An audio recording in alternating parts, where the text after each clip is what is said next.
चिक्कू धुवून घेतलेत मी आता. चिक्कूचा मी बनवणार आहे ज्यूस. आज उपवास आहे ना म्हणून. आणि झाडाचे चिक्कू आहेत. तर चिक्कू धुवून घेतले, चिक्कूतल्या ब्या काढल्या आणि असं चिक्कू कट करून घेतलेत. हे काजू बदाम घेतलेत आणि आता मिक्सरचं भांड घेतलंय. त्याच्यामध्ये चिक्कू टाकून घेतले, काजू बदाम टाकले आणि हा आपला रानात आपण महू काढतो ना, महू, तो मध आहे, गव्हाचा.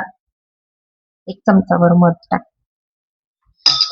आणि साखर, म्हणजे तुम्हाला किती गोड पाहिजे ना तेवढ्या प्रमाणात साखर, म्हणजे जास्त गोड कुणाला कुणाला कमी गोड आवडतं त्या पद्धतीने करू शकता.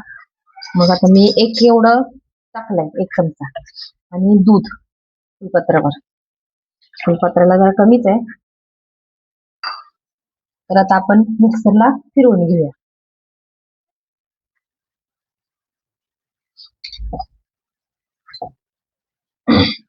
उपवासासाठी बनवते चिक्कूचा ज्यूस. तर बघा असं सगळं मिक्स करून घेतलंय सगळं टाकून. आणि मध जो मी टाकला ना तो देशी आपला महू, झाडाचा महू काढलेला मी त्याचा हा मध. हो. आणि आता फिरवून घेते मिक्सरला हे भांड. तर बघा मिक्सरला फिरवून घेतलंय. ज्यूस आता आपला चिक्कूचा एकदम छान झालाय. दूध वगैरे टाकलंय. आपण आता टेस्ट करून बघूया. तर बघा ज्यूस आपला आता मी भांड्यात काढते होतो. तुम्हाला पाहिजे तेवढं तुम्ही दूध अजून टाकू शकता बरं का ह्याच्यामध्ये.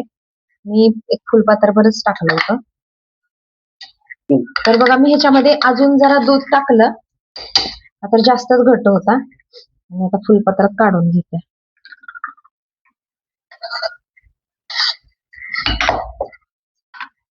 तर तुम्हाला हा चिक्कूचा ज्यूस कसा वाटला मला कमेंटमध्ये नक्की सांगा. आणि आज आहे महाशिवरात्री, तुमचा उपवास असेल तर तुम्ही नक्की चिक्कूचा ज्यूस करून प्या.